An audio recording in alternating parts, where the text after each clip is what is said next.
بسم اللہ الرحمن الرحیم۔ السلام علیکم معزز طلباء کرام، آپ سب کیسے ہیں؟ آج ہم نور الانوار کے سبق نمبر 351 کو پڑھیں گے۔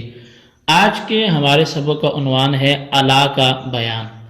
آج کے ہمارے سبق کی عبارت وعلا للالزام سے شروع ہوتی ہے۔ جیسا کہ ہم نے حروف معنی کا تذکرہ شروع کیا، حروف عطف بیان کیے، اس کے بعد حروف جارہ کا ذکر شروع ہوا،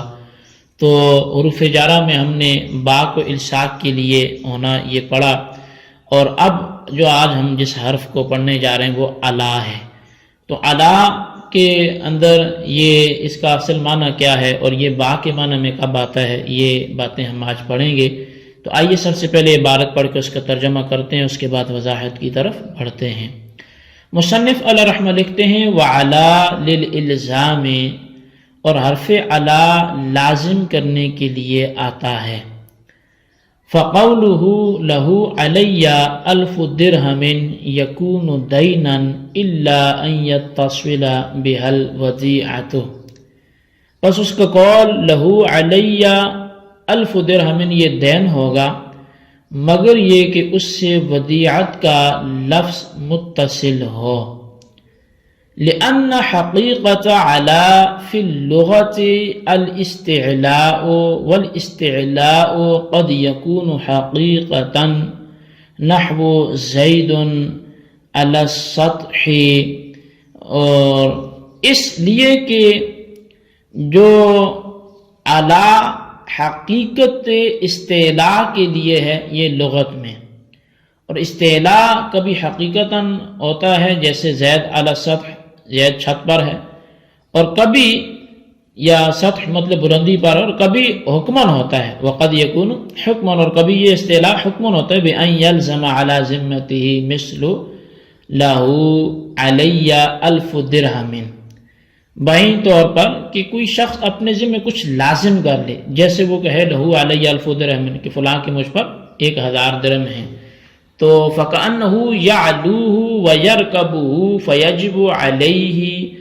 تو گویا کہ 1000 درہم اس پر بلند ہیں اور اس پر سوار ہیں، لہٰذا اس پر یہ واجب ہوں گے۔ فإن یصل بہا لفظ الودیعۃ بأن یقول له علی الف درہم ودیعۃ لم تخرج عن معنى الالزام ولكن یجب علیہ حفظه لا اداؤہ، پس اگر لفظ ودیعت اس قول سے متصل ہو بائیں طور پر کہ کہے لہو علی الف درہم ودیعۃ کہ فلاں کے مجھ پر 1000 درہم بطور امانت کے ہیں، تو کلمہ علا الزام کے معنی سے خارج نہیں ہوگا، لیکن اس پر اس کی حفاظت واجب ہوگی، نہ کہ اس کا ادا کرنا۔ فَإِن دَخَلَتْ فِي الْمُعَاوَضَاتِ الْمَحْضَةِ كَانَتْ بِمَعْنَى الْبَاءِ، پس اگر کلمہ علا معاوضات محضہ میں داخل ہو تو وہ با کے معنی میں ہوگا۔ بأن یقول مثلا بعت هذا او آجرت هذا او نکحتها على 1000 درہم فکان بمعنى ب1000 درہم مجازا، تو مثال کے طور پر کوئی شخص یوں کہے کہ بیت هذا یا آجرت هذا کہ میں نے یہ بیچا یا یہ میں نے اجرت پہ دیا، یا نکحت علی 1000 یا میں نے اس عورت سے 1000 پر نکاح کیا، پس یہ مجازن ب1000 درہم کے معنی میں ہوگا، اس لیے کہ یہ مجازن ب1000 درہم کے معنی کس لیے ہوگا؟ لأن الباء للالصاق وعلا للالزام، اس لیے کہ با الصاق کے لیے آتا ہے اور علا الزام کے لیے آتا ہے۔ فالالصاق یناسب اللزوم، تو پس جو الصاق ہے وہ لزوم کے مناسب ہوگا۔ والمراد من المعاوضات ما يكون العوض فيه اصليا ولا ينفك قط عن العوض فيحمل على ان المسمى عوضه، اور معاودات سے مراد وہ چیز ہے جس میں عوض اصلی ہو اور وہ عوض سے کبھی جدا نہ ہو، لہٰذا اس بات پر محمول کیا جائے گا کہ مسمى اس کا عوض ہے۔ جی طلبہ کرام، یہ تھی ہمارے آج کے سبق کی عبارت اور اس کا ترجمہ۔ آئیے اب اس کی وضاحت و تشریح کی طرف بڑھتے ہیں۔ مصنف نے کہا کہ کلمہ علی الزام کے لیے ہے۔ مصنف کے ظاہری کلام سے معلوم ہوتا ہے کہ کلمہ علی کو بلا واسطہ الزام کے لیے وضع کیا گیا ہے، حالانکہ ایسا نہیں ہے، بلکہ علی کے حقیقی معنی استعلاء کے ہیں، یعنی اپنے آپ کو اونچا اور بلند سمجھنے کے، اور پھر استعلاء چونکہ دو قسموں پر ہے، ایک تو حقیقتاً استعلاء ہوتا ہے، یعنی حقیقی ایک شے کا دوسری شے پر بلند ہونا، جیسے زید علی السطح، زید چھت پر چڑھا ہوا اور بلند ہے، یا جو استعلاء کی دوسری قسم ہے وہ حکمی بھی ہے کہ کبھی کوئی چیز کسی پر حکماً بلند ہوتی ہے، اس طور پر کہ کوئی شخص اپنے ذمہ کچھ لازم کر لے، مثلا کہے لہو علی الف درہم، کہ اس کا مجھ پر 1000 درہم لازم ہے، گویا 1000 درہم اس پر بلند اور اس پر سوار ہے،